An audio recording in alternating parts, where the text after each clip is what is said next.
Why did she look so calm, even as blood trickled from her hairline?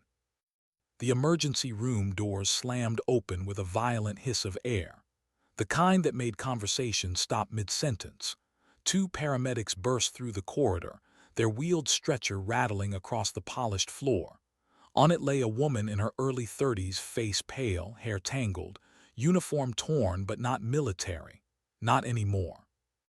To anyone watching, she looked like another accident victim.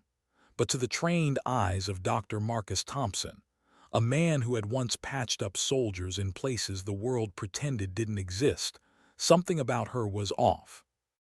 Her breathing was shallow but controlled, not the erratic gasping of panic or shock.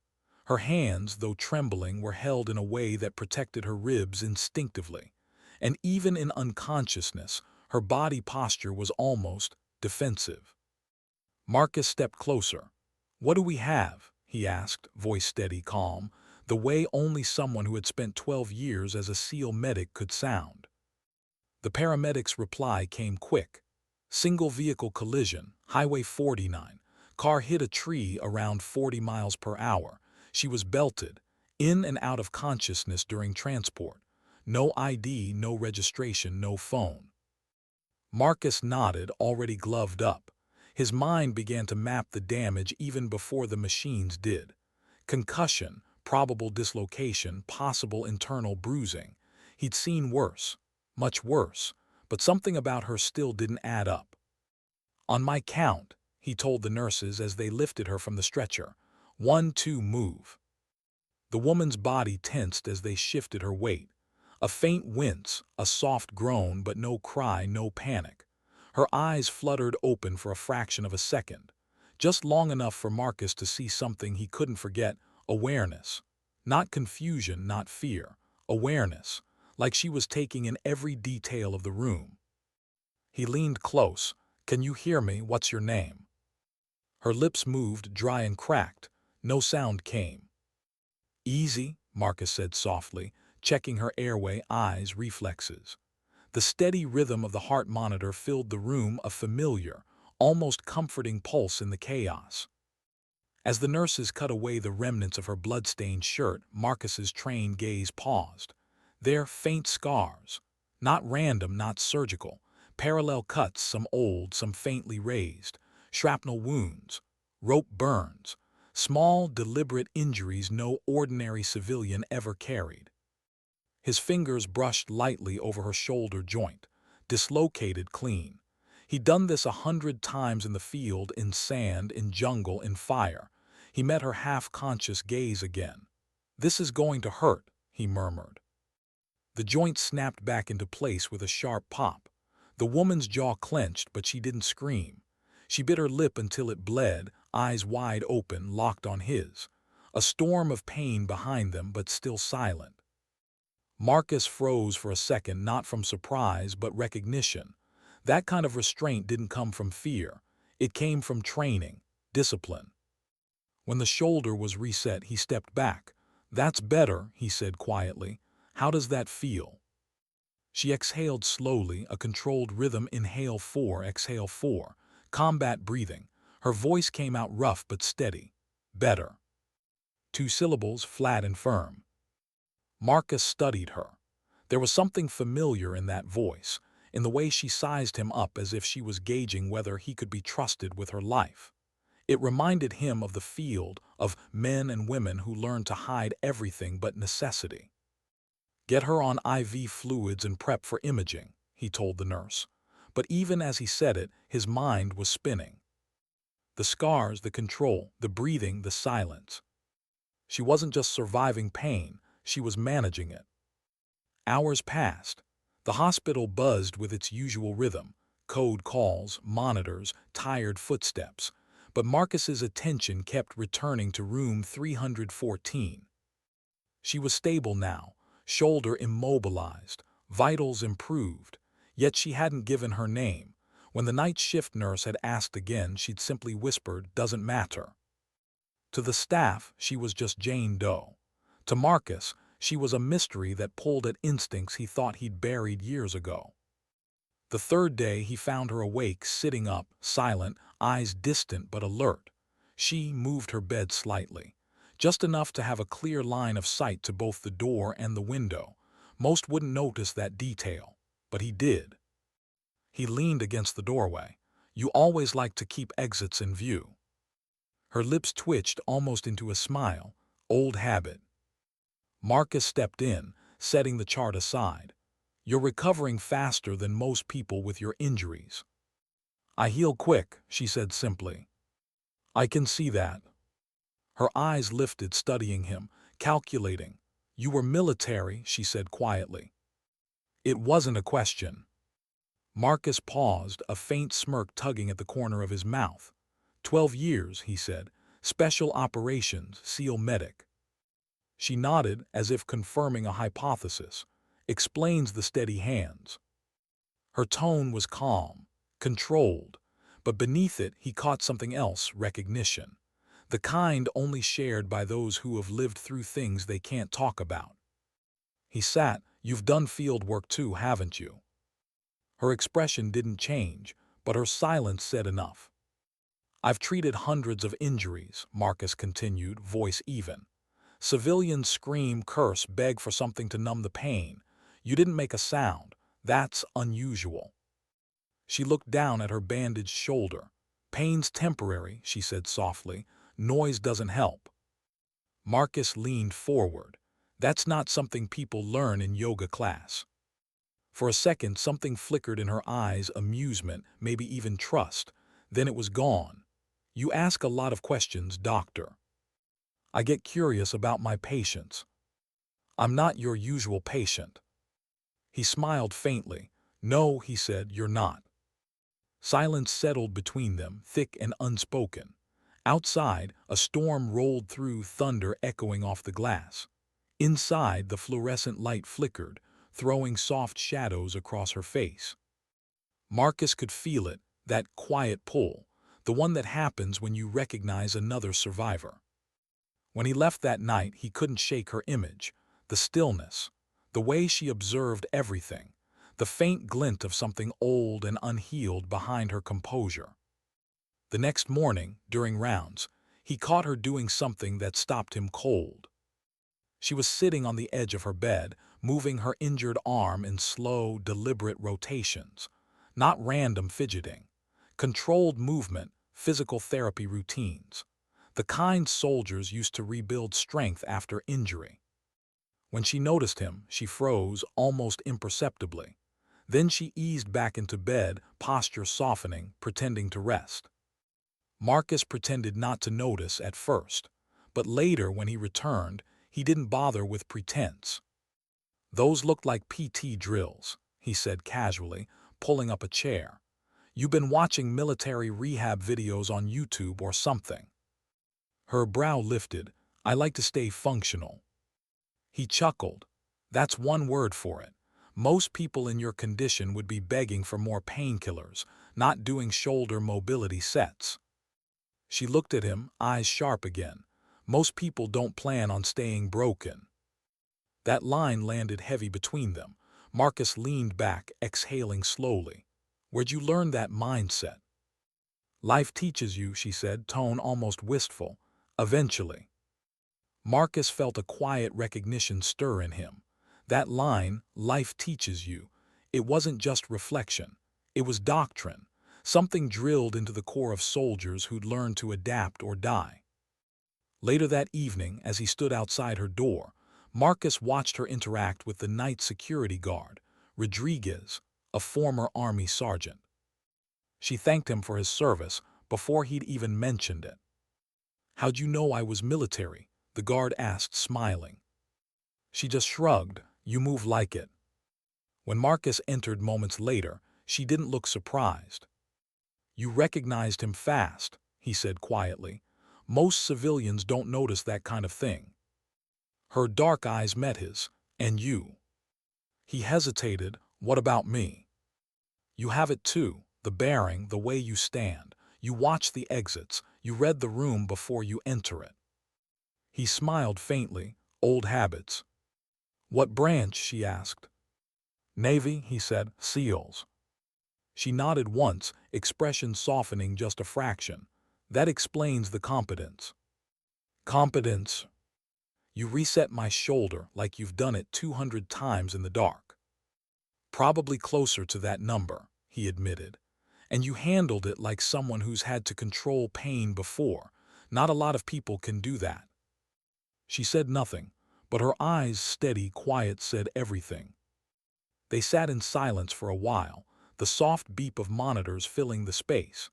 Two strangers bound by the unspoken language of experience. Marcus finally asked, "You ever gonna tell me your name?" The question hung there.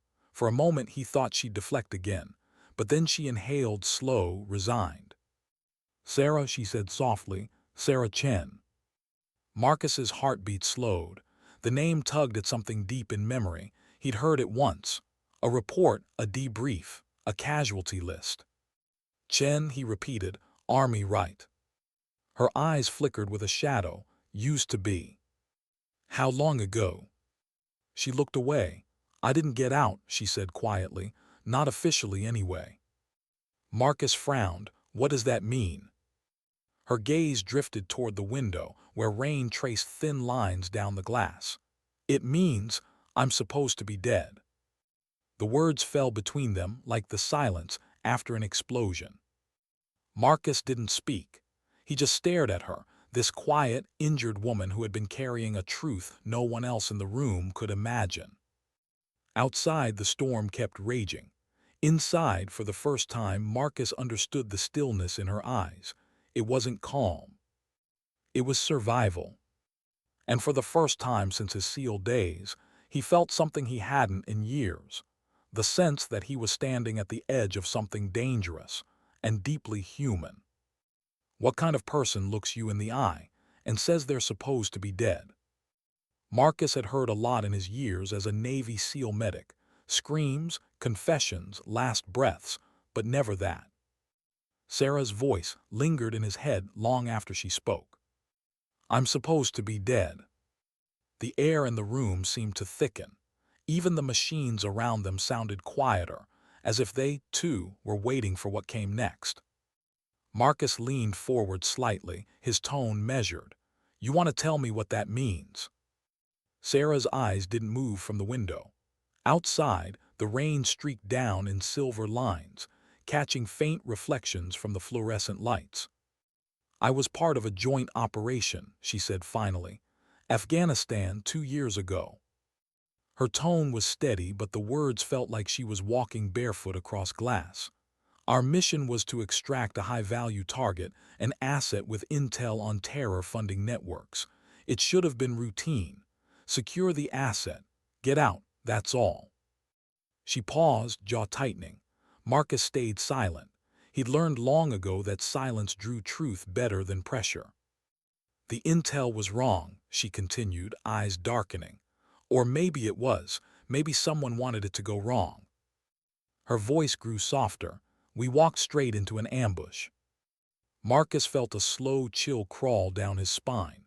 He'd seen the aftermath of botched missions, the kind that were officially denied, the kind no one ever admitted happened.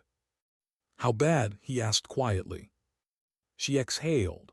"Half the team dead in 5 minutes, the rest of us bleeding, fighting through crossfire just to make it back to extraction." Her hand trembled slightly against the blanket. She noticed, steadied it, and kept going. "We made it out, barely, but the report," she swallowed hard. "The report said I was the reason it failed." Marcus's brow furrowed. "They blamed you." She nodded slowly. "Said I mishandled the medical prep. Claimed the target died because I failed to stabilize him in time. Said my negligence led to multiple casualties." Her voice didn't shake, but her eyes did something different. They hardened. The kind of look you get when you've told your truth too many times to people who didn't believe you. "And did you?" Marcus asked softly. Sarah looked at him, no anger, just tiredness. "No," she said, "but they made it look like I did. They altered comms logs, medical records, even after-action statements. Every shred of evidence pointed at me. I tried to fight it." She gave a bitter half-laugh. You can't fight what doesn't officially exist. Marcus rubbed a hand over his jaw. So someone framed you. Someone powerful, she said. Someone who needed a scapegoat. There was a pause, heavy and uneasy. Marcus's instincts started aligning the fragments. The tactical posture, the scars, the silence, the paranoia. She wasn't just running from a bad memory. She was running from the kind of shadow that eats people alive. Why go to that length, he asked. Why make you the scapegoat? Sarah hesitated. He could see her weighing it, how much to reveal, whether he'd still look at her the same way afterward. Finally, she spoke. I started noticing things, she said. Patterns, missions that didn't make sense, intel that kept getting people killed. I followed the trail. Her gaze sharpened, focused now not on memory but on purpose. It led back to someone inside Special Operations Command. Someone selling weapons and intel to the very people we were fighting. Marcus felt his stomach turn. He'd heard whispers of corruption before, but nothing like this. Not from someone who'd lived it. I confronted one of my superiors, she said quietly. 2 weeks later my mission went bad. Coincidence? Her mouth curved slightly, not into a smile but something sadder. Maybe, or maybe that was the point. Marcus exhaled slowly, and after that. They cleared me for reassignment pending review, she said, but I knew what was coming. A quiet discharge, maybe an accident, maybe a suicide. Her voice dropped to a whisper, so I didn't wait. Marcus frowned. What did you do? I made sure they couldn't find me, she said. During a training exercise 6 months later I went under, night operation, rough seas, no recovery. She paused, letting him fill in the rest. As far as the Army's concerned, she said softly, Lieutenant Sarah Chen drowned that night. Marcus sat back, the gravity of it settling into him like cold metal. You faked your own death. She nodded once. It was the only way to stay alive long enough to prove what really happened. He looked at her, the cuts, the guarded posture, the way she still tracked every sound in the hallway. And you've been what? Running, investigating. Both, she said. 18 months off the grid, using old contacts, digging up records no one wanted found. I finally found something that connects it all: money trails, shell accounts, equipment orders that vanished mid-supply chain. Her hand slipped into the small hospital-issued bag on the side table. She pulled out a small black USB drive and placed it on the blanket between them. This, she said, everything in here. Financial transfers, logs, names, enough to bury them, or get me killed. Marcus stared at the drive. It looked ordinary, weightless, but it might have been the most dangerous thing he'd ever seen. Who else knows about it? He asked. Her eyes lifted to meet his. No one, she said, until now. For the first time, Marcus felt something heavy settle in his chest, the weight of her trust, and the danger that came with it. He ran a hand through his hair, exhaling slowly. You realize if they tried to kill you once, they'll try again. Sarah nodded. They already did. The highway crash, that wasn't an accident. Marcus looked up sharply. They caught up with me, she said quietly. 2 SUVs followed me out past the ridge, tried to run me off the road. When I hit the tree, they didn't stop, just drove off. I don't even know how I made it out. Her voice trembled just once, then it was gone. Marcus rose, packing to the window. His reflection in the glass looked tired, older than he felt. If what you're saying is true. It is, she interrupted gently, but I can't prove it alone. He turned to her. You want my help? I want someone I can trust, she corrected. And from what I've seen, you're still one of the few who remembers what that word means. Her words hit harder than she probably intended. Marcus had left the teams because of politics, because he'd grown tired of watching good people break under bad leadership. And here she was a proof that the rot ran deeper than he'd imagined. He walked closer, lowering his voice. You can't stay here, Sarah. If they're watching, this hospital's a target. I know. I can get you out, he said. The plan was already forming piece by piece. I still have contacts, former operators, security contractors, people who don't ask questions but know how to disappear someone safely. Sarah studied him for a long moment, then slowly she nodded. All right, she said, what's your plan? Marcus's mind was already working 3 steps ahead. You're still listed as unidentified. That helps. We fake a medical emergency, something critical but non-lethal, forces a transfer out of here. I'll ride with you as attending physician. Sarah frowned slightly, and then, my people intercept the ambulance before the destination. From there, we move you to a safe house. Off-grid. You rest, we assess next moves, then decide how to deliver that drive without getting killed. She was quiet for a long moment. Then a faint smile, the first real one, touched her lips. You've done this before, haven't you? Marcus smiled back grimly. A few times, but never in a hospital gown. That earned him a quiet laugh. It faded quickly. If this goes wrong, she said, you'll lose your license, maybe worse. He shrugged. I've lost worse things. Something shifted in her expression then, something softer, almost grateful. All right, she said. Then let's do it. Marcus nodded. Tonight, less staff, easier to control the narrative. What kind of emergency? Allergic reaction, he said after a beat. Severe but treatable. I'll trigger mild anaphylaxis, nothing life-threatening, just enough to justify an urgent transfer. Sarah gave a slow nod. You really have done this before. He smiled faintly. Old habits. The rain outside had stopped, replaced by a cold, silent drizzle. Marcus glanced at the clock. 9:42 p.m. In just a few hours, this quiet hospital room would become a battlefield again. He gathered his tools, checking the hall before leaving. Rest while you can, he said quietly. Once this starts, there's no turning back. Sarah's eyes followed him to the door. You sure about this, doctor? He paused. No, he admitted, but I'm sure about you. For a moment, neither spoke. The hum of the machines filled the silence like background music in a scene neither of them had rehearsed. When he finally left the room, Marcus felt something he hadn't felt in years, the pull of mission focus. The quiet clarity that comes when purpose replaces doubt. He didn't know how this would end. He only knew one thing for certain. If Sarah Chen was supposed to be dead, then the world was about to find out what happened when ghosts decided to fight back. What does trust sound like when it's whispered between two people who barely know each other, both with targets on their backs? For Marcus, it sounded like the slow exhale of resolve. For Sarah, it sounded like silence, because silence was the only thing that had kept her alive. By 2:00 a.m., the hospital had gone quiet. Only the hum of machines, the squeak of rubber soles, the soft clink of metal trays.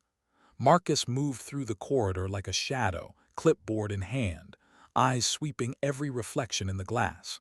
His years as a SEAL had rewired him. He could feel danger before he saw it. Tonight the air itself felt different, heavy, expectant. He pushed through the door to room 314. Sarah was awake, sitting upright, eyes calm. She'd already changed back into the clean civilian clothes the nurses had left for her, a plain shirt, faded jeans, hospital band still wrapped around her wrist. Her hair was tied back, her jaw set. You sure you want to do this? Marcus asked quietly, closing the door behind him. Sarah nodded once. You already know the answer. He looked at her for a long moment, then pulled a syringe from his coat pocket. The clear liquid glinted under the fluorescent light. Histamine, he said. Small dose. It'll trigger swelling and shortness of breath, enough to look dangerous but not enough to hurt you. You'll look like you're dying for about 15 minutes. After that, the reaction will fade. Good, she said. Let's make it believable. There was no fear in her voice, only control. Marcus admired that. He'd treated countless soldiers who'd begged for mercy before pain. Sarah wasn't one of them. He prepped the injection site on her arm. For a second their eyes met. Something unspoken passed between them, a wordless agreement. Whatever happens, we finish this together. The needle went in clean. Marcus withdrew, watching her breathing. It didn't take long. Her pulse quickened. Red blotches spread across her neck. Her breathing turned shallow, then ragged. She coughed hard. Her lips began to swell. Within 2 minutes, she looked like she was slipping into anaphylactic shock. Marcus hit the emergency alarm. Code Blue, room 314, I need help now. His voice carried the urgency of truth. Nurses rushed in. The attending physician followed, half asleep, still pulling on his coat. What happened? The doctor demanded. Allergic reaction, Marcus said quickly. Unknown trigger, she's deteriorating fast. He moved efficiently, checking her airway, ordering adrenaline, oxygen. Every gesture was calculated, practiced, perfect theater wrapped in medical precision. The nurses followed his lead. No one questioned him. Marcus had a reputation for being unflappable in chaos. When Sarah's oxygen level dipped, he snapped the mask over her face. We're not equipped for severe anaphylaxis here, he said firmly. She needs to be transferred to regional, now. The attending physician nodded, trusting Marcus's tone more than his own judgment. Do it. Get the ambulance prepped. Marcus didn't wait for permission. I'll go with her, he said. Continuity of care. Within 15 minutes, they were wheeling her toward the ambulance bay, her stretcher moving fast under the cold fluorescent lights. Outside, the air was sharp, damp, the kind that carried sound too easily. Marcus scanned the lot twice, clear for now. The ambulance doors opened. 2 EMTs waited, except they weren't EMTs. Jake Morrison sat behind the wheel, former SEAL teammate turned private security. In the passenger seat, another man, Logan Pierce, ex-Ranger. Both wearing clean uniforms, tags, everything legit down to the patches. Morning, Doc, Jake said, voice low. She ready? Marcus nodded. Let's move. They loaded Sarah in. Marcus climbed in beside her, securing straps, checking vitals. Everything looked real. To anyone watching, this was just another late-night emergency transfer. As they pulled out, the hospital lights receded into the distance. Status? Marcus asked. Jake's eyes flicked to the mirror. So far clean, no tails yet. Sarah coughed, breathing easing now as the reaction began to subside. How long till we're clear? She asked, voice raspy through the oxygen mask. 40 minutes to the safe house, Jake said. Maybe less if traffic stays dead. 40 minutes, she murmured. That's a long time to stay lucky. Marcus smiled faintly. We'll take luck over nothing. The first 20 minutes passed quiet, too quiet. Marcus watched the rearview mirror like a hawk. Every shadow looked like movement, every set of headlights a threat. Then Jake's voice cut through the static. We've got company. Marcus's pulse jumped. Where? 6 o'clock, 2 SUVs, black, no plates. Marcus's hand went instinctively to the pistol holstered at his side. They following? Jake didn't answer immediately. Then, their matching speed, no doubt. Sarah's voice came steady. How long before they make a move? Depends what they want, Marcus said. If they want you alive, they'll wait till we're isolated, if not. They won't, she said simply. They want me alive. Marcus glanced at her. You sure? I'm sure. That changed everything. If they wanted her captured, not dead, they'd use precision, not chaos. That gave them room to maneuver. All right, Marcus said, we adapt. He leaned forward, voice tight. Jake, any good choke points ahead? Truck stop 3 miles up, Jake replied. Big one, lots of civilians, multiple exits. Perfect, Marcus said. We go in fast, blend, then improvise. Roger that. The ambulance sped up slightly. In the distance, faint neon lights glowed, a rest-stop oasis in the black of night. Marcus felt the old rhythm return. The same pulse he'd known in firefights. The tunnel vision, the slow time, the cold, clear certainty that came when fear had no room to exist. He looked at Sarah. Her breathing had normalized now, the redness fading, but her eyes were sharp, calculating. "You good to move if it comes to that?" he asked. "I've been waiting to move since the crash," she said quietly. The SUV stayed back, packing them, predators waiting for the right moment. As they neared the truck stop, Marcus gave the final order. "Kill the siren, no lights, we go in quiet." Jake nodded. The red-blue reflections vanished. The ambulance became just another shadow. They pulled into the brightly lit lot, blending with idling trucks and late-night travelers. Marcus jumped out, opened the rear doors, and helped Sarah down carefully. Her legs were shaky but solid, every movement deliberate, efficient. She'd done this before. Jake parked the ambulance near the main building, where there were cameras, witnesses, leverage. The two SUVs rolled in moments later, casual but purposeful. They parked far enough not to raise alarm, close enough to strike when the chance came. Marcus guided Sarah toward the building, hand near her back, eyes scanning everything. The truck stop's interior was a strange mix of peace and tension. Bright lights, country music, the smell of coffee and diesel. People chatted at booths. A few truckers nodded as Marcus passed, assuming she was a patient in transit. But Sarah wasn't looking at them. She was mapping doors, windows, sightlines. Her mind was already 2 steps ahead.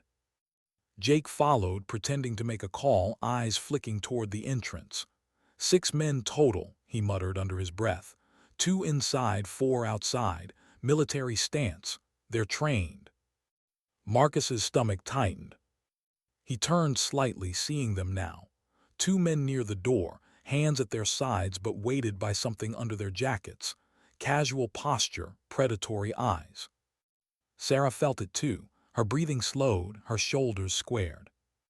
"Marcus," she said softly, "they're not here to talk." The words had barely left her lips when one of the men stepped forward. "Dr. Thompson." His voice was calm, controlled. Marcus froze. The use of his full name meant only one thing: they'd done their homework. The man smiled slightly. "We need a word about your patient." Sarah stepped half a pace behind Marcus, every nerve in her body alive. "Don't," she whispered. But Marcus didn't back down. "You should probably identify yourself first." "Let's not make this difficult," the man said, his tone almost polite. "You've both caused a lot of trouble tonight." Jake's voice came quietly through Marcus's earpiece. "Backup's 3 minutes out. We just need to buy time." 3 minutes? Marcus's eyes flicked toward Sarah. She gave a faint nod. That was when everything shifted, her gaze cutting sharp toward the vending machines. The USB drive, the evidence still in her pocket. Without warning, she reached for it, held it up high. "This is what you want," she said, voice echoing across the quiet truck stop. Heads turned, conversations paused. The men tensed. "Then come and take it." She threw it across the floor. It clattered and slid under the vending machines in a single metallic flicker. For one frozen second, everyone moved at once. Marcus grabbed her arm, pulling her toward the back hall. Jake drew his pistol. The sound of shouting filled the air. Civilians screamed and ducked for cover. Glass shattered. Gunfire erupted short, controlled bursts meant to intimidate, not kill. Marcus and Sarah burst through the kitchen doors, metal trays crashing to the ground. The exit sign glowed red. "Go," he shouted. Sarah pushed through the back door into the cold night air. Tires screeched. Headlights cut through darkness. Jake's backup team, arriving just in time. 2 SUVs barreled toward the enemy vehicles, blocking the lot. Marcus and Sarah dove behind a stack of crates, the thud of bullets hitting metal ringing in their ears. "Keep your head down," Marcus yelled. "I'm fine," she shot back. "You. Ask me later." Jake's voice came through the radio. "Extraction's live. Get her to the west exit, go. Marcus grabbed Sarah's hand. Their eyes met for one heartbeat, trust, fear, defiance, all in one look. Then they ran. Behind them the fight raged. Ahead the unknown waited. But as Sarah sprinted through the darkness, injured, hunted, unbroken, Marcus realized something that sent a quiet chill through him. He wasn't just protecting her anymore. He believed her. And for the first time in years, he felt like a soldier again. What happens after the gunfire fades? When the noise stops and all that's left is breathing, raw, uneven, human. For Sarah Chen, silence was both safety and punishment. And for Marcus Thompson, it was the sound of decisions he could never undo. The night around them still smelled of burned rubber and gunpowder. The truck stop lights glared harshly through the smoke. Somewhere behind the noise, sirens began to wail, distant, confused, too late. "Move," Marcus shouted, grabbing Sarah's hand. Jake's SUV skidded to a halt beside them, side door sliding open. "Go, go, go," he barked. Sarah didn't hesitate. She dove in, pulling Marcus behind her. Tires screeched as Jake accelerated, leaving the chaos behind. Bullets sparked against the asphalt. One shattered the rear window, spraying glass across the seats. "Everyone okay?" Jake called out. "I've been better," Marcus muttered, ducking as another round pinged off the bumper. "But we're alive." Sarah leaned forward, watching through the broken glass as the truck stop disappeared behind a haze of flashing lights and chaos. Her heart was racing, but her face was calm, steady. Jake turned off the main road, headlights cutting through mist and darkness. "They'll block the interstate within minutes," he said. "We need a back route." "Take County Road 12, Sarah said instantly. Jake looked at her through the rearview mirror. "You sure?" "Positive," she said. "It's narrow, unmarked, and leads north for 15 miles before it intersects the old forest line. We can lose them there." Marcus glanced at her, surprised. "You've been here before." She shook her head. "No, but I memorized the terrain maps before I went off-grid. You don't survive long if you can't predict the land." The vehicle hit a turn hard. Marcus steadied himself against the seat. He looked at her again. "You planned for every possibility, didn't you?" She looked out the window, voice low. "Not every one." The road wound into darkness, fields, forest, mist. Jake killed the headlights for long stretches, relying on night vision goggles and instinct. The world outside vanished into shadows. 15 minutes later, the adrenaline began to fade. That's when the pain hit. Sarah winced, pressing a hand to her shoulder. The re-injury from the sprint and gunfire was catching up. Marcus noticed. "You need to let me check that," he said. "I'm fine." "You're not." She sighed, half frustration, half exhaustion. "We can't stop now." "I'm not saying stop," he said, pulling his field kit from under the seat. "Just hold still." The look she gave him said, "I don't take orders anymore," but she didn't resist. He examined the shoulder in the dim light, hands sure but gentle. The muscle was inflamed, the joint tender. "You tore the capsule again," he said. "You'll need rest." Her laugh was soft, bitter. "Rest, right." He looked up. "You ever let anyone take care of you, Sarah?" Her eyes met his, tired but sharp. "Once," she said quietly. "Didn't end well." Marcus didn't push.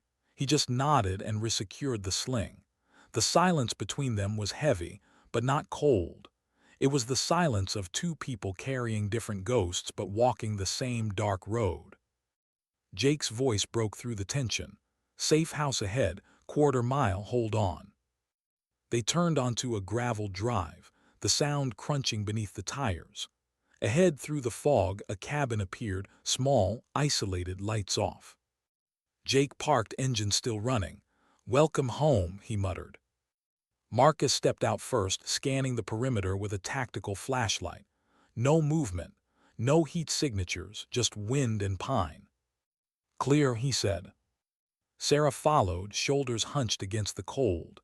The cabin was simple wooden frame, boarded windows, no modern trace of comfort, but it was safe, for now. Jake moved to the back. "We've got basic comms, emergency generator and blackout curtains," he said. "No signal traceable from here." Sarah nodded, stepping inside. The wooden floor creaked under her boots. "You've done this before." Jake grinned faintly. "Let's just say old habits die hard." They all moved through the cabin with practiced rhythm, locking doors, covering windows, securing the perimeter. Marcus checked his watch. "We've got maybe 6 hours before they regroup." Sarah leaned against the wall, her breathing heavy now that the adrenaline had faded. "Then we use it." Marcus looked at her, brow furrowed. "Use it for what?" She reached into her pocket, pulling out a small backup flash drive, a duplicate of the one she'd thrown at the truck stop. Jake's eyebrows shot up. "You made a copy." Sarah smirked faintly. "You think I'd bet everything on one piece of plastic?" Marcus almost smiled. "You planned that throw." "Of course," she said softly. "You only get one shot to change the story." For the first time since the crash, Marcus let himself relax slightly. She wasn't just a survivor. She was strategic, precise, dangerous in the quietest way possible. But beneath the sharpness, he could see it, the fatigue, the way her hand trembled when she thought no one was watching. "You need sleep," he said. "I'll rest when this is over." Jake moved toward the window, scanning the horizon with binoculars. "You might want to define over, Doc, because from where I'm standing, this feels a long way from done." Marcus turned back to Sarah. "He's right. They're not going to stop. Whoever's behind this isn't just covering a scandal, they're protecting a machine." She nodded slowly. "And I'm the crack in it." There was quiet for a long time, the kind of quiet that comes after years of noise. Marcus sat across from her. "Why tell me?" he asked finally. "Why risk trusting me at all?" Sarah looked down at the flash drive in her hand, then at him. "Because I saw how you reset my shoulder," she said softly. "No hesitation, no ego, just skill. The kind that comes from saving people, not proving something." Her eyes met his again. "People like that don't turn their backs when it matters." The words sank into him. They reminded him of something he'd buried, why he became a medic in the first place. He nodded slowly. "You're right," he said, "we don't." They sat there, two soldiers who had both tried to start over and somehow found themselves right back in the war. Outside, wind howled through the trees. Somewhere far off, thunder rolled. "All right," Marcus said finally. "If we're going to make this count, we need to get that data to someone who can move fast and quiet. FBI's out. Too many leaks." "Then who?" Jake asked. Marcus hesitated. "There's one guy, former JSOC liaison turned private intel. He's clean. I'll reach out through encrypted channels, but it'll take time." Sarah nodded. "Do it." Marcus stood, pulling a satellite communicator from his bag. "Once he confirms, we move again." Sarah leaned back against the wall, exhaustion catching up to her.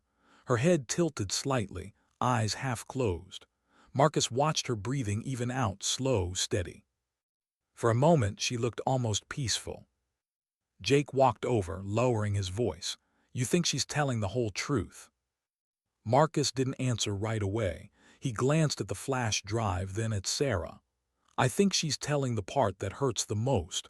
The rest, maybe she's not ready." Jake nodded. "You trust her?" Marcus looked at him, voice quiet but certain. "I do." Outside, the storm broke. Rain hammered the roof like distant gunfire. Sarah stirred in her sleep, whispering something under her breath. Marcus couldn't catch the words, but he saw her hand twitch, fingers curling into a fist before relaxing. Memories, training, maybe both. He turned back to Jake. "Get some rest, we'll take shifts." Jake smirked. "Just like old times, huh?" "Yeah," Marcus said softly, "just like old times." As the hours crept by, the cabin filled with the uneasy rhythm of waiting. Every creak sounded like a footstep. every gust of wind like movement in the trees. But when dawn finally broke, something shifted in the air. The light touched the room like forgiveness, soft and uncertain. Sarah woke slowly, her voice still rough. "Morning." "Barely," Marcus said, sitting at the table with a mug of black coffee. "You slept." She managed a faint smile. "Didn't mean to. Body didn't give you a choice." She stretched carefully, wincing at her shoulder. "What now?" Marcus glanced at his comm device. "Contacts inbound. We'll have coordinates in an hour." Sarah looked toward the window. Mist curled through the pines. The world felt suspended between safety and danger, hope and loss. "You ever get tired of being the one who runs toward the fire?" she asked quietly. Marcus thought about it every day. "So why keep doing it?" He smiled faintly. "Because someone has to." She nodded slowly, her gaze drifting back to the forest. "That's the curse, isn't it? The ones who can't walk away from doing the right thing, even when it costs them everything." Marcus said nothing. He didn't need to. For a long time they sat there in silence, the weight of unspoken wars between them. Two people who'd lost everything for honor, now sharing the one thing neither had expected to find again: purpose. And for the first time since that night on the highway, Sarah Chen let herself believe that maybe, just maybe, survival wasn't the same as being alive. How long can peace last when you know it's just a pause before the next storm? For Marcus and Sarah, the cabin wasn't home. It was an illusion, a thin bubble of quiet pressed against a world that wanted them gone. By mid-morning, the rain had slowed to a drizzle. Fog wrapped around the trees like smoke, soft and concealing. Jake stood by the window, scanning the tree line with binoculars. Marcus sat at the table, cross-checking maps, his coffee long gone cold. Sarah was at the counter, staring down at the small flash drive in her hand. That little piece of plastic held everything: proof, betrayal, names. She turned it slowly between her fingers, like it was a weapon and a wound at the same time. "Any word from your contact?" she asked quietly. Marcus nodded, eyes on his communicator. "He's on his way, ETA 30 minutes. Call sign Falcon. He used to coordinate JSOC extractions. If anyone can move this data safely, it's him." Jake lowered the binoculars. "You trust him?" Marcus hesitated. "I used to." Sarah caught that pause. "Used to." He looked up. "We haven't worked together in years, but back then he was solid, saved my life once." Her expression didn't change, but her eyes darkened slightly. "Everyone's solid until they're not." Marcus didn't argue. He'd seen that truth too many times to deny it. They fell into silence again. Outside, the mist grew thicker, turning the forest into a gray wall. Then came the sound, a faint crunch of gravel. Jake's head snapped up. "Vehicle east approach." Marcus moved to the window, peering through a gap in the curtains. A black SUV appeared through the fog, moving slow, deliberate, headlights off. "Falcon drives a Tahoe," Marcus said. "That's him." Jake kept his hand near his sidearm. "Let's hope so." The SUV stopped 20 yards from the cabin.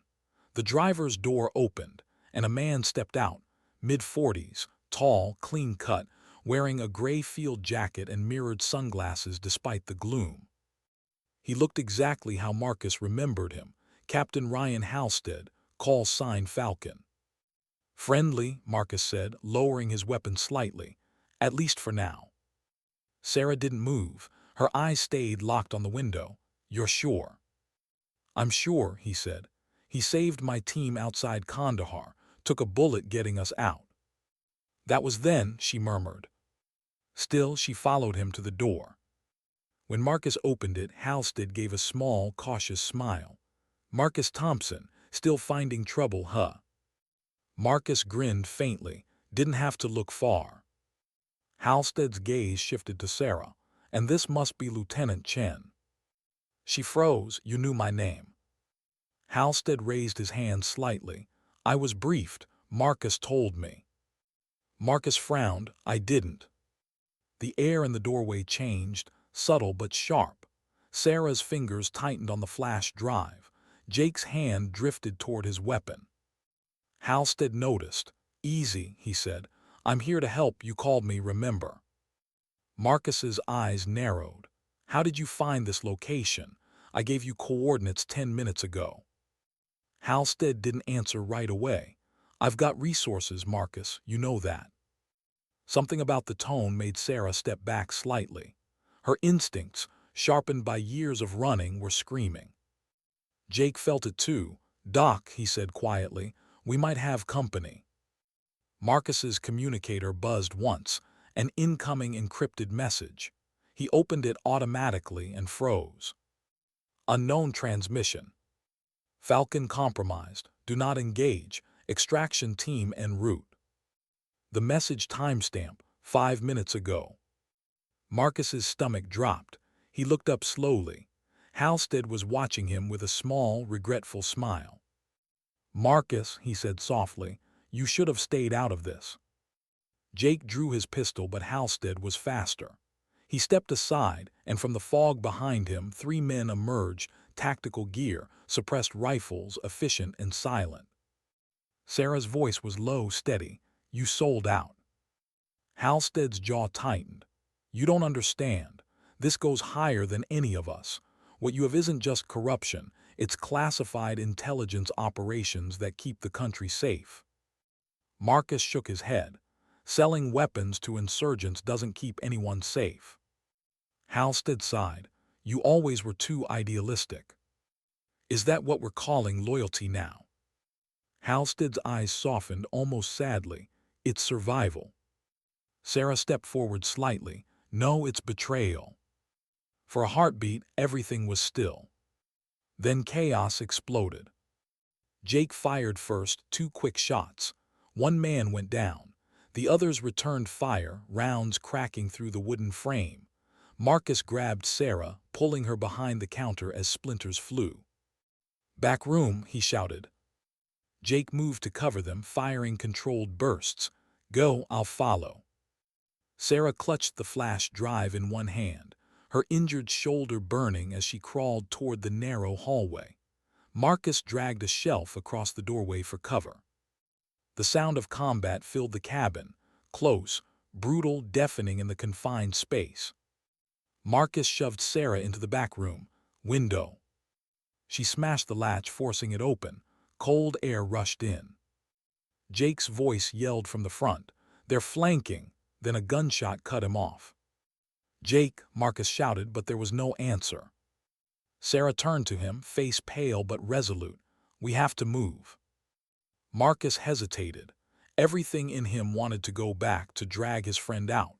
But instinct, the same instinct that had kept him alive in war, told him there was no time. He climbed through the window, landing in the wet grass.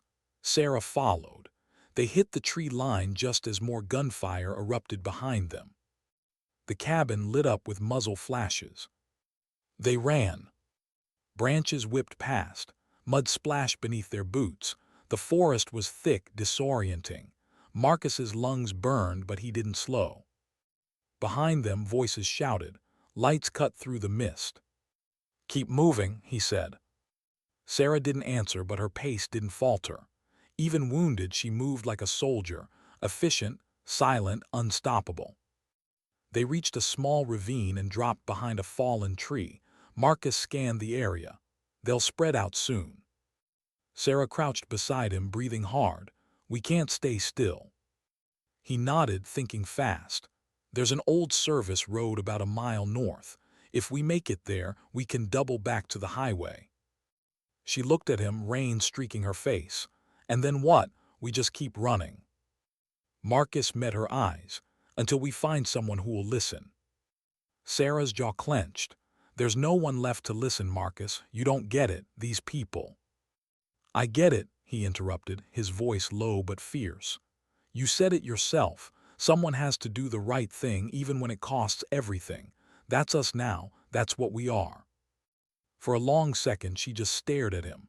Eyes sharp, defiant, but wet with something that wasn't just rain. Then she nodded. All right, then we finish it.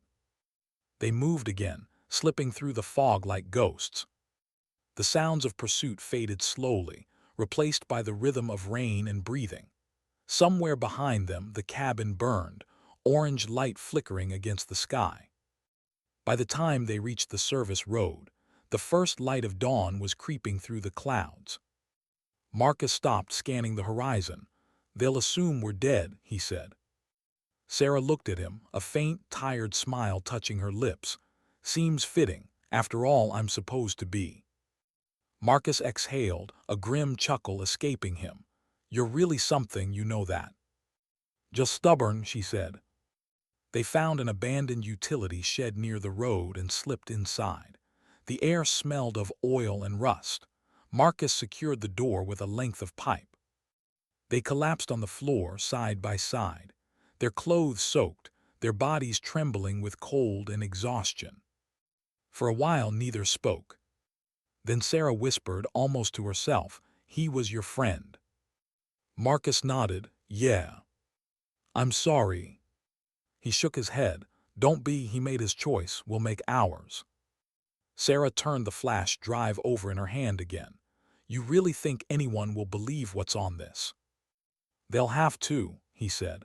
"The truth doesn't vanish just because someone buries it." She looked at him. "You still believe that?" He met her gaze. "I have to."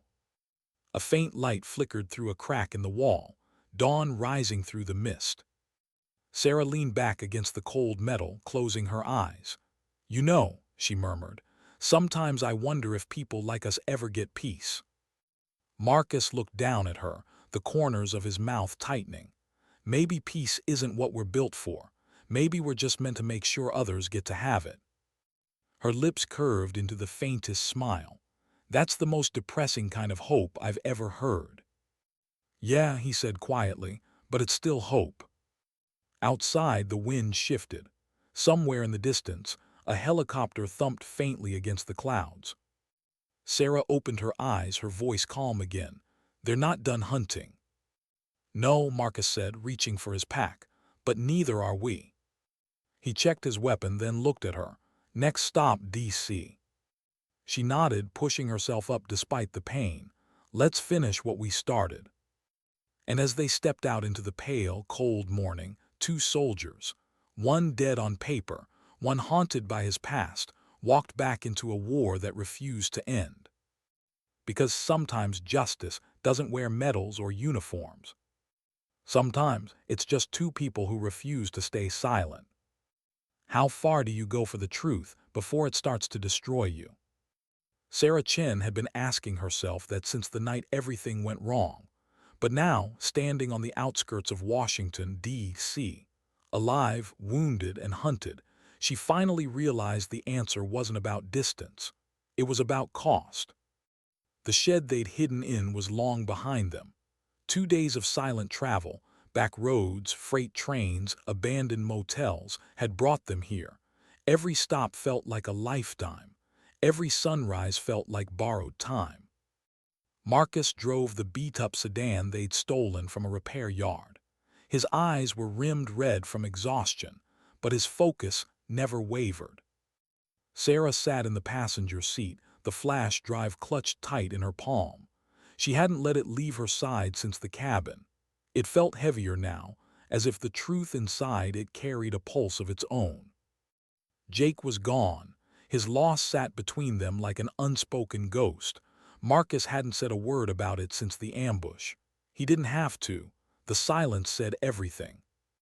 The city skyline emerged from the gray horizon, a jagged line of power and politics. Sarah watched it through the windshield, her voice quiet but sharp. "You really think someone in that mess will listen?" Marcus didn't look away from the road. "Not someone, one person." "Who?" "Colonel Avery Grant," he said. "She runs a covert oversight branch under the Defense Intelligence Office. If anyone has the authority and integrity to act, it's her."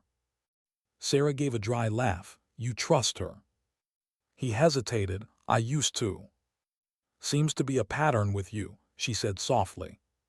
He smiled faintly, though it didn't reach his eyes. You noticed. They drove in silence for another few miles, before pulling into an underground parking structure beneath an old administrative building. Marcus cut the engine. She'll be here in 20 minutes. Sarah studied him. You sure she's not another Halstead? His voice was firm. No, Avery's different. She doesn't play for sides. Everyone plays for something, Sarah murmured. When Avery Grant arrived, she didn't need an introduction. Tall, composed, with that stillness soldiers carried after too many years of battle. Her hair was streaked with gray, her expression unreadable. Marcus, she said simply, stepping from her car. It's been a while. Too long, he replied. Her eyes shifted to Sarah. This must be the ghost everyone's been whispering about. Sarah's posture stiffened. If I'm a ghost, it's because someone wanted me dead. Avery nodded slightly. That's why I'm here. They moved to a service corridor, quiet, windowless, lit by the hum of fluorescent lights. Marcus briefed her quickly, showing the drive. This contains everything, he said. Names, transactions, field authorizations. They used humanitarian supply routes to funnel weapons through private contractors to both sides of the conflict, including units we were told were friendly. Avery took the drive, studying it as if she could feel the weight of what it carried. If this is real, it's not just corruption, it's treason. Sarah crossed her arms. It's real, I saw it, I lived it. Avery's gaze lingered on her. You were listed KIA 2 years ago.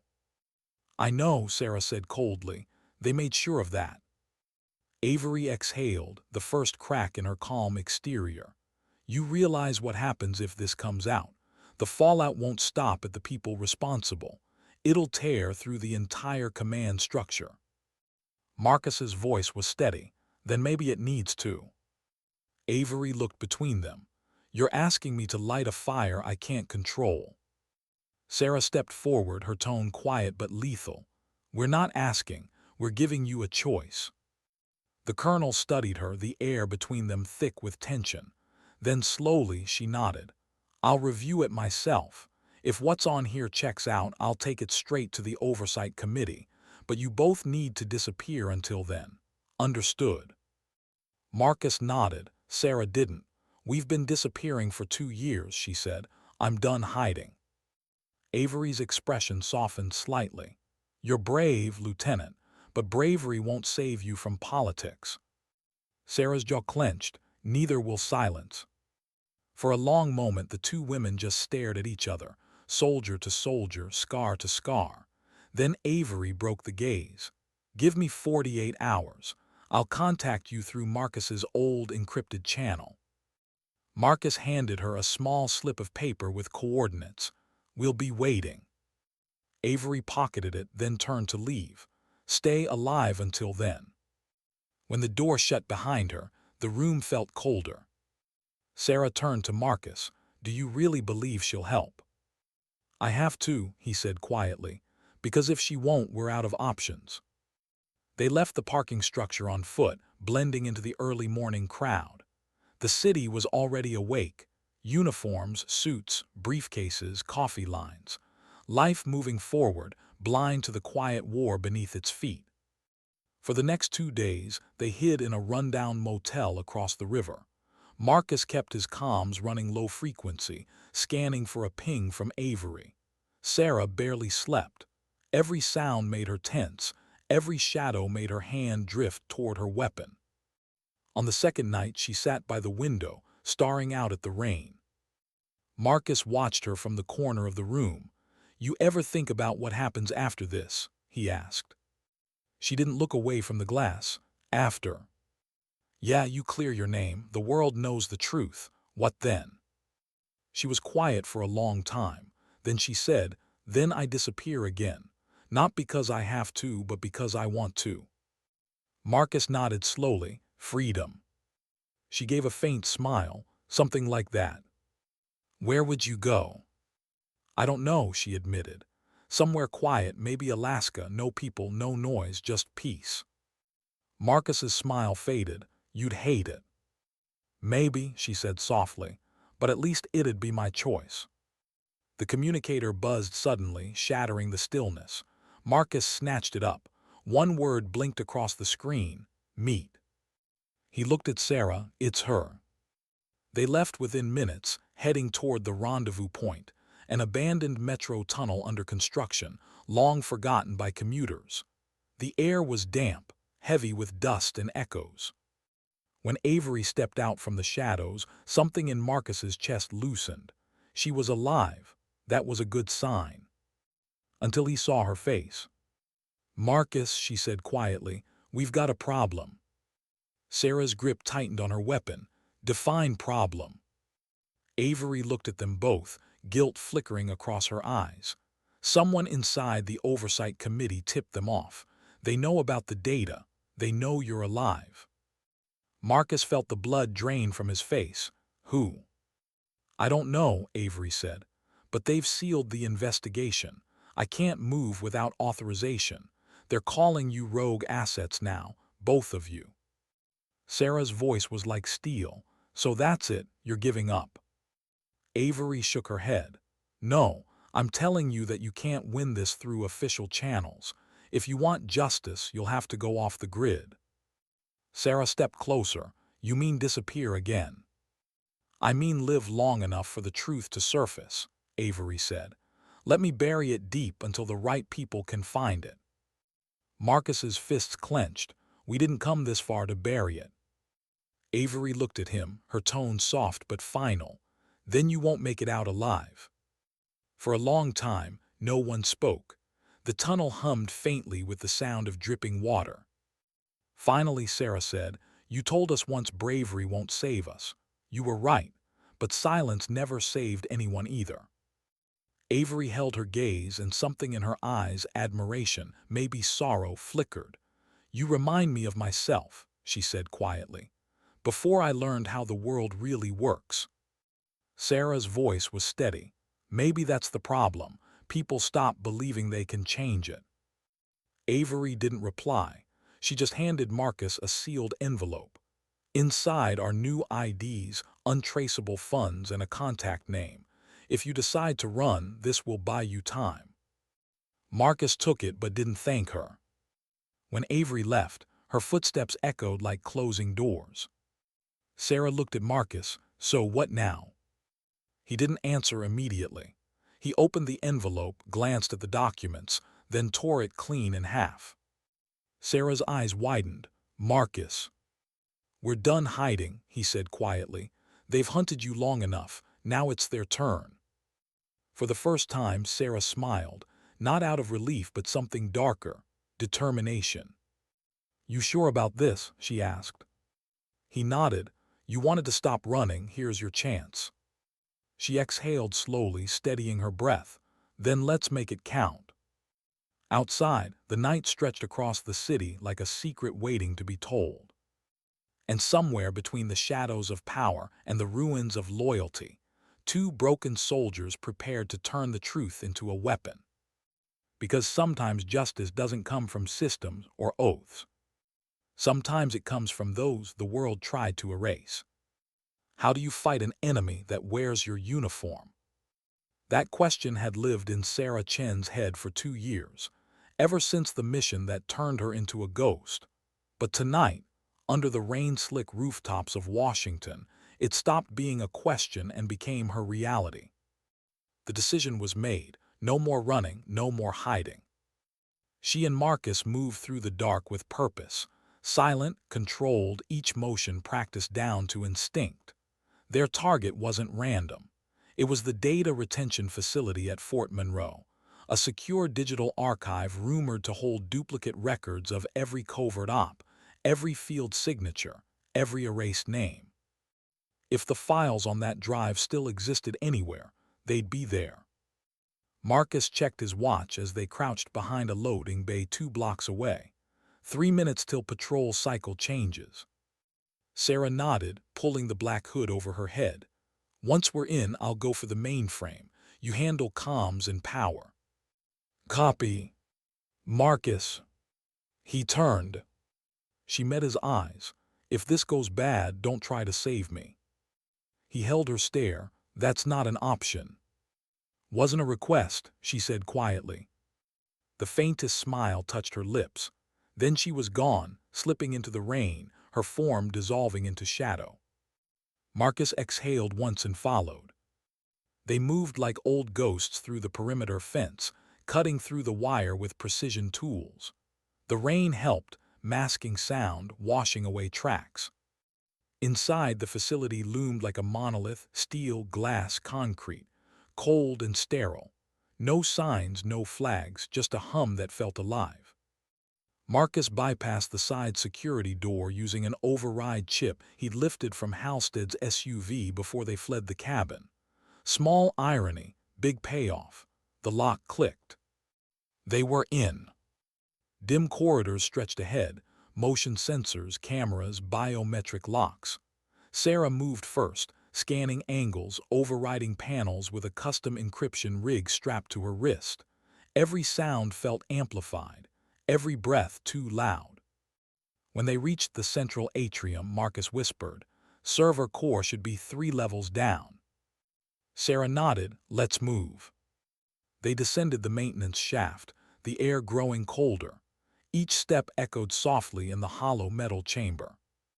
At the bottom, a reinforced door waited, keypad, retina scan. Sarah crouched beside it, pulling a thin glass lens from her pocket. "Got this from one of their dead agents at the cabin," she murmured.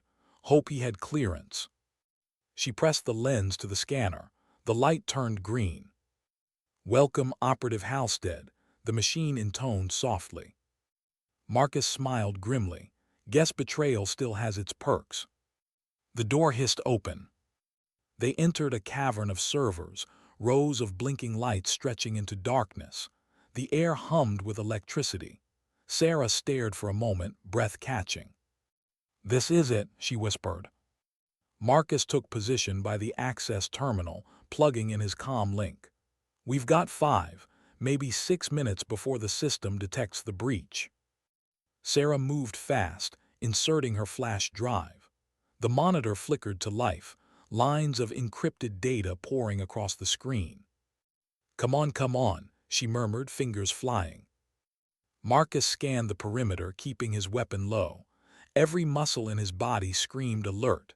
He could feel it, the pressure before something went wrong. Then the lights shifted. Red glow. Alarm silent but flashing. "Sarah," he said quietly, "we're burned." Her hands didn't stop, almost there. "Sarah." I said almost. Footsteps echoed down the corridor, heavy, synchronized, military.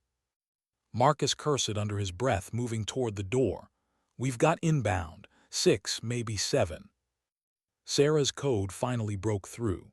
The mainframe unlocked, and a series of classified files appeared on the screen. She scanned fast, heart pounding. And then she froze. Her name, her file. Lieutenant Sarah Chen, status, KIA Field Termination Order. Authorized by Commander Marcus Thompson. She stared, the world tilted, her breath hitched in disbelief. Behind her, Marcus shouted, "We have to move." But she didn't hear him. She was staring at the screen, at the impossible truth written in black and white. Her voice was barely a whisper, "You." Marcus turned, confusion flashing in his eyes, then saw the monitor. "No," he said immediately. "That's not real, that's not. It's your signature, Marcus. It's forged, they used my credentials. I swear to God, Sarah." But the door burst open before he could finish. Armed operatives flooded in. Marcus fired first, hitting the lights, plunging the room into chaos. Sparks flared. Shadows danced. "Go," he shouted. Sarah hesitated just a fraction, but it was enough for a round to tear past her shoulder, grazing skin. She stumbled, pain blinding, then forced herself back up. Marcus covered her, moving with the calm of a man who'd done this too many times. "Left exit, now." They bolted through the maintenance corridor, alarms blaring in earnest now. Red lights strobed across the walls. "Sarah, listen to me," he said between breaths. I didn't sign that order. They used my clearance to make it look like I did. It was Halstead or someone above him. Why should I believe you? Because I'm still here, he shouted. If I'd wanted you dead, you wouldn't be breathing. She didn't respond. Her mind was spinning, her chest tight with fury and heartbreak. They reached the service lift, barely diving in before more gunfire chased them. The doors shut with a metallic clang, cutting off the noise. Sarah leaned against the wall, clutching her shoulder. Marcus tried to steady his breathing. She turned to him, eyes sharp with hurt. You expect me to trust you after that? He met her gaze, voice breaking with sincerity. No, but I need you to believe me long enough to survive this. The lift stopped abruptly. Emergency override. Marcus swore, they're controlling the system. He pried open the hatch on top of the elevator. Climb. Sarah bit back pain and followed him through, muscles screaming. They hauled themselves up the shaft inch by inch until they reached the upper level. Marcus kicked open the emergency hatch. They tumbled out into a dim hallway. Exit's north side, he said. Come on. As they ran, the PA system came alive with a distorted voice. Male, calm, familiar. Lieutenant Chen, it said, you were never supposed to see that file, but perhaps now you understand why ghosts stay buried. Sarah froze, that voice. Marcus's blood ran cold. He knew it too. Halstead. He was alive. Halstead, you son of a, Marcus started, but the voice interrupted. You had your chance, Marcus. You could have walked away, but you had to dig, and now both of you are out of time. Static cut the line. Sarah's fury crystallized into clarity. He forged it. He made you the scapegoat. Marcus nodded grimly, and he's still trying to finish the job. They burst through the final exit doors into the open night. Floodlights flashed on instantly. Dozens of soldiers surrounded the compound perimeter. Trapped. Marcus raised his weapon. Sarah stood beside him, shoulder bleeding, face streaked with rain and rage. Any ideas? She asked quietly. Yeah, he said, don't die. They shared a look, a flicker of mutual understanding, raw and wordless. Then the first shot rang out. They moved together, backs touching, returning fire with precision. Every movement was instinct, every breath deliberate. For a moment it felt like the old days, two soldiers against chaos, outnumbered but not outmatched. But deep down, they both knew how this ended. As the night erupted around them, Sarah caught sight of something, a fuel line running along the east wall. One good hit, and the chain reaction would buy them seconds to escape. Marcus, she shouted, pointing. He understood instantly. He fired once, twice, until the spark caught. The explosion ripped through the courtyard, fire and smoke swallowing everything. They ran through the chaos, flames reflecting in their eyes. Sarah's lungs burned, her shoulder throbbed, but she kept moving. When they finally cleared the outer fence and collapsed behind a ridge, the compound was an inferno. Marcus lay back, gasping. Sarah sat beside him, staring at the rising smoke. You saved me again, she said softly. He laughed once, hollow, force of habit. She turned to him, her voice breaking between anger and relief. If you ever lie to me again. I won't. She looked at him for a long moment. Then we finish this, together. Marcus nodded, together. Behind them, Fort Monroe burned like a confession that refused to stay hidden. But as the flames climbed higher, Sarah realized something she hadn't before. Truth was never about clearing a name. It was about reclaiming a soul. And hers was finally fighting back. What do you become when the truth finally stands in front of you, breathing, smiling, and armed? For Sarah Chen, it was no longer a mission. It was personal. Fort Monroe burned behind them, but the war wasn't over. The flames were just a warning, the kind the powerful pretended not to see. Now it was time to end it where it began. 3 hours later, the smoke still trailed in the distance as they reached the outskirts of Arlington. Marcus drove the same battered sedan, its engine coughing from the damage. Sarah sat in silence, a makeshift bandage wrapped around her shoulder, her eyes fixed on the city ahead. The rain had stopped. The streets gleamed like mirrors under the dawn light. "Where do you think he went?" Marcus asked quietly. Sarah didn't hesitate. "Langham Building, 32nd floor." Marcus frowned. "That's Defense Logistics HQ." "Exactly," she said. "He won't hide in the dark anymore. Not after that explosion. He'll go where the cameras are, where no one will think to look." Marcus glanced at her, reading the conviction in her voice. "You're sure?" Her eyes didn't leave the road.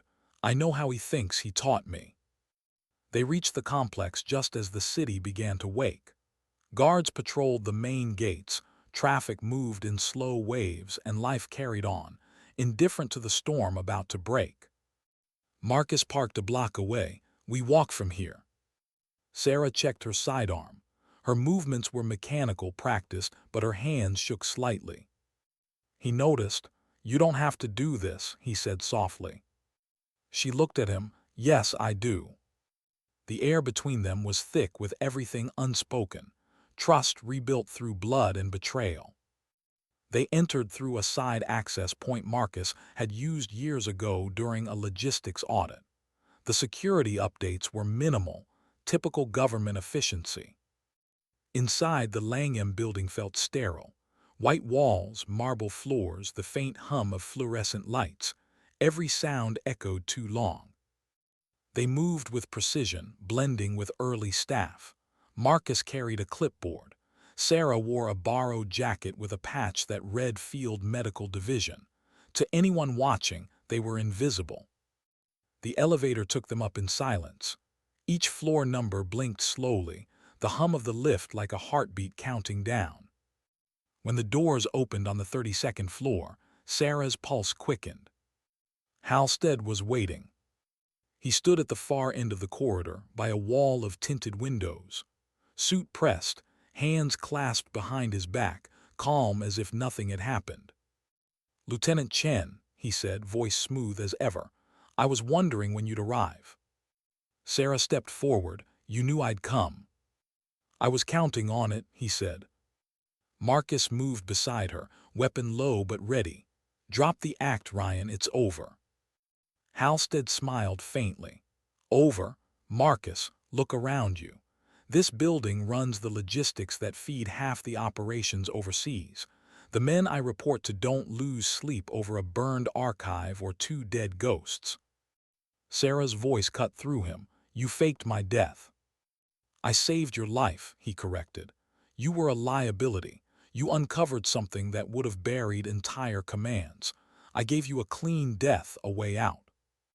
"You call that mercy?" she hissed. He shrugged slightly. "Perspective. You were a soldier. You of all people should understand sacrifice." Marcus's jaw tightened. "You justified treason with patriotism. That's not sacrifice, it's rot." Halstead's smile didn't falter. "You still think small, Marcus. Always the medic trying to fix a body long after it's been poisoned." Sarah took another step forward. Her voice was low now, trembling with fury. "You used us. You used everyone for what? Money? Power?" "Control," he said simply. "Because control keeps nations alive. Chaos kills them. The data you hold, if released, would tear alliances apart, destabilize everything we built." "Built on lies," she said. "Built on necessity," he corrected. "You don't understand what happens when truth becomes ammunition. The world isn't ready for your version of honesty." Sarah's eyes burned. "Then maybe it deserves the chaos." Halstead sighed, almost pitying. "You've changed. The idealist's gone. Now you're just angry." She raised her weapon.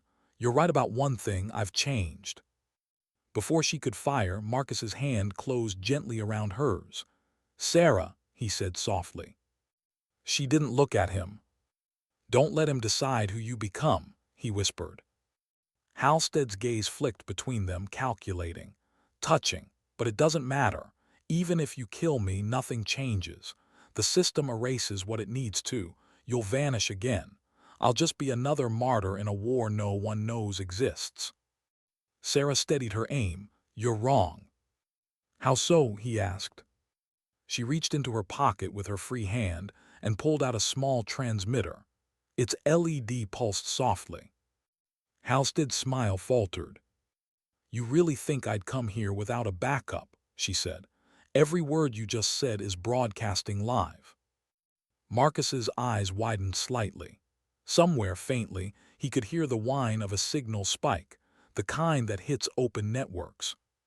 Halstead's composure cracked. What did you? Every server in this building routes through the defense grid, she said. You made sure of that when you centralized your data streams. That's how control works, right? One point of failure. Halstead lunged forward. Marcus was faster. He slammed the man against the wall, forearm to his throat. You wanted control, Marcus said, his voice dark. Now you're watching it slip. Halstead struggled, eyes wide with rage. You think this changes anything? Sarah stepped closer. No, but at least people will know. Halstead sneered. And what good is knowing? They'll call you traitors, liars. You'll die nameless again. Sarah's voice softened. Maybe, but not quiet. She turned the transmitter off. The light went dark. The damage was done. Far below, alarms began to wail, not local security but national. Secure servers detecting unauthorized data flow. Command nets lighting up. Halstead's fight drained out of him. You've doomed yourselves, he whispered. Marcus stepped back. We were already doomed. Sarah lowered her weapon. You get to live with what you built. That's punishment enough. They turned to leave. But Halstead, even beaten, couldn't let go. Sarah, he called after her, what happens when the world doesn't care? She paused. For a moment her shoulders sagged. Then she looked back. Then I'll care enough for it. She walked out without another word. Marcus followed, leaving Halstead slumped against the glass, the city below waking to a truth it didn't yet understand. Outside, sirens grew louder. Helicopters thundered in the distance.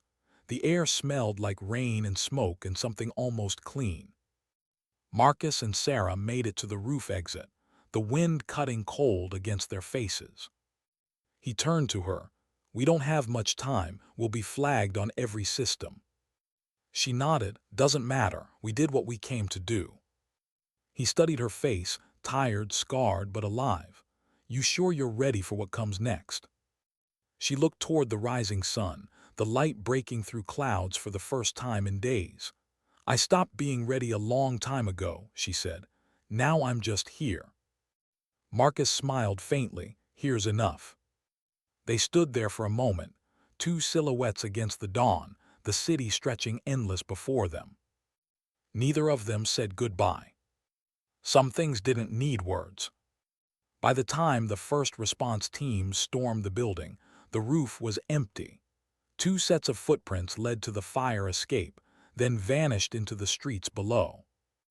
Later, in newsrooms across the country, encrypted files began to surface. Authentic, verifiable, undeniable. Names, dates, operations, everything the system had buried.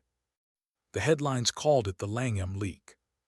No one knew who started it. No one could prove where it came from. But somewhere in Alaska, months later, a fisherman swore he met a quiet woman who kept to herself, scar on her shoulder, sharp eyes that never missed a thing. She didn't talk much, just listened to the wind. And once, when he asked her what she did before this life, she smiled faintly and said, I used to keep people alive. He never saw her again. Some stories don't end in applause. They end in silence. Because sometimes dignity doesn't speak. It simply acts.